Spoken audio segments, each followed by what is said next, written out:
En fait, les citoyens sont extrêmement intéressés par la politique. Simplement, on a un système politique qui, je crois, est à bout de souffle et n'arrive pas à faire le lien entre une classe politique et ses citoyens. Alors, il y a comme un fossé entre le terrain, justement. Et il y a un fossé qui s'est creusé. Oui, c'est sûr. Mais maintenant, j'irai pas blâmer l'une ou l'autre des deux parties. Je pense qu'il y a une responsabilité collective. J'aurais tendance à penser qu'il y a eu une période où les citoyens aussi se sont désintéressés un peu de la politique parce que ça allait mieux et parce que on était sur la construction de vie personnelle et que c'est allé au premier plan. Aujourd'hui, je pense qu'on a une forme de gros retour de conscience de problèmes collectifs, comme l'écologie. On voit qu'il y a une grosse mobilisation parce que des personnes prennent conscience que l'écologie est un problème collectif et que c'est en collectivité qu'il faut agir. Et donc, on a à ce moment-là une repolitisation qui vient montrer aujourd'hui qu'une classe politique qui a eu peut-être l'habitude aussi d'être plus tranquille, se moins interpellée par des citoyens. Aussi, il y a les technologies qui ont évolué et qui permettent aujourd'hui d'intervenir en masse auprès des élus. Je pense qu'il y a un problème de visibilité, en tout cas des mesures. Il y a énormément de choses qui passent au quotidien, si j'en reste juste au Parlement. Et c'est hyper difficile de tout voir. Même moi qui travaille dedans, j'ai pas le temps de m'intéresser à tous les sujets. Un élu n'a pas le temps de s'intéresser à tous les sujets. Il y a énormément de sujets. On est dans des sujets qui sont en plus hyper techniques. Donc, je pense qu'il y a aussi un fossé qui a pu se creuser à cause de ça. Parce que des fois, on est sur des sujets qui sont ultra techniques où, si vous simplifiez au maximum, les citoyens vont être super touchés. Ils vont comprendre qu'il y a un problème. Mais on a tellement technicisé le droit notamment, et même avec les considérations économiques, sociales, tout est tellement technicisé que ça a participé à creuser ce fossé. Sur l'écologie, je dirais qu'on a un quinquennat un peu en demi-teinte. On n'est pas allé super loin dans ce qui est la production d'innovation, notamment par exemple dans le domaine industriel, où il y a, je pense, beaucoup de travail à mener pour inventer des processus industriels qui produisent du bien-être écologique. C'est possible en soi, d'avoir... Moi, je me suis intéressé, par exemple, dans le domaine de l'électricité, la production d'électricité. La loi de transition énergétique a énormément travaillé sur la réduction des polluants dans l'énergie. Par exemple, on ferme toutes les centrales à charbon en France en 2023. Ce qui est une énorme avancée, c'est extrêmement bien pour l'environnement. N'empêche que quand on s'intéresse à la production d'électricité, à la sûreté du réseau, des choses comme ça, c'est aussi dangereux, en fait. Et on a besoin de trouver un compromis, et aujourd'hui, on ne travaille pas forcément dessus. Alors, moi, j'ai été amené à y travailler parce que localement, c'est un sujet et que on a des solutions qui se pointent. Mais c'est pas monté au national encore. Là où il y a eu un gros travail de fait sur ce quinquennat, c'est en termes de culture. Et c'est extrêmement important, c'est le plus difficile en soi. C'est que dans chaque entreprise, on aille dire l'écologie est une composante essentielle. Pour chaque citoyen, dire l'écologie est une chose extrêmement importante.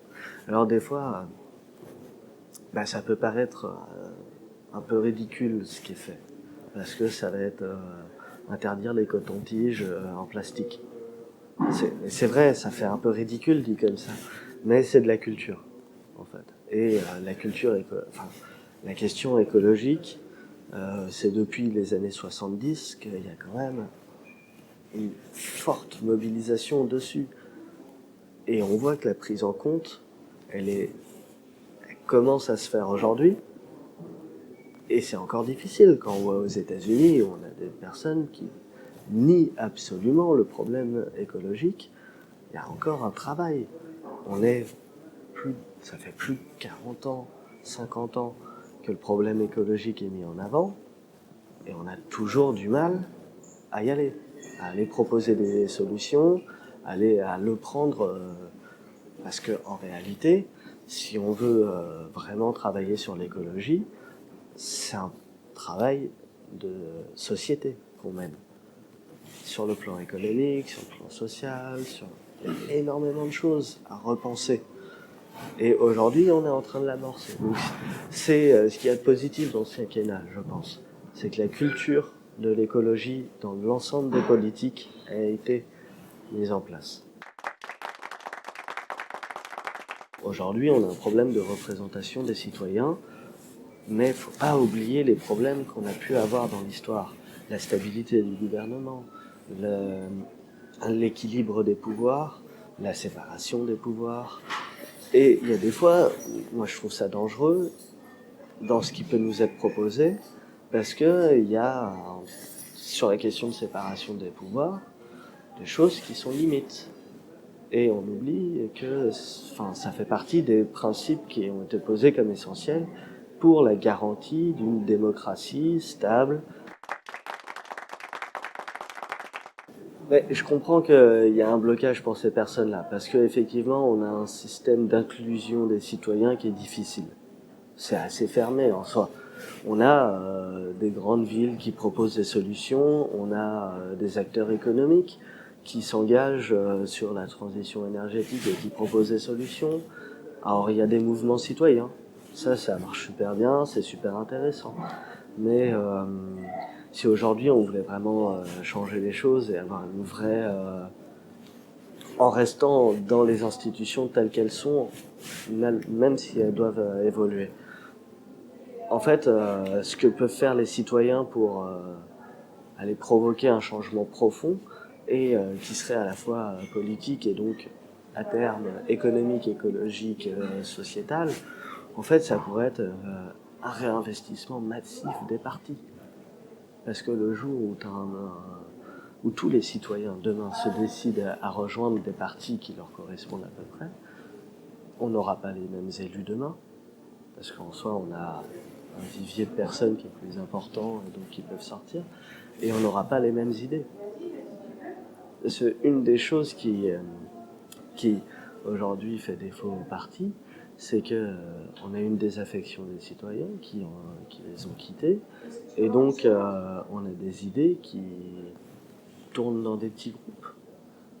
Et même s'ils connaissent derrière des experts, ils connaissent des initiatives, des innovations, c'est dur de construire quand on est en petit groupe dans un parti.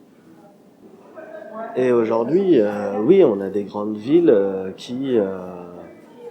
c'est intéressant, mais ça reste des initiatives de grandes villes. On a le plan de transition énergétique, on a Paris et le Grand Paris qui propose énormément de choses sur le verdissement en ville, la lutte contre la pollution, contre les déchets. J'ai vu qu'Anne Hidalgo a dévoilé un plan anti-déchets sur la voie publique.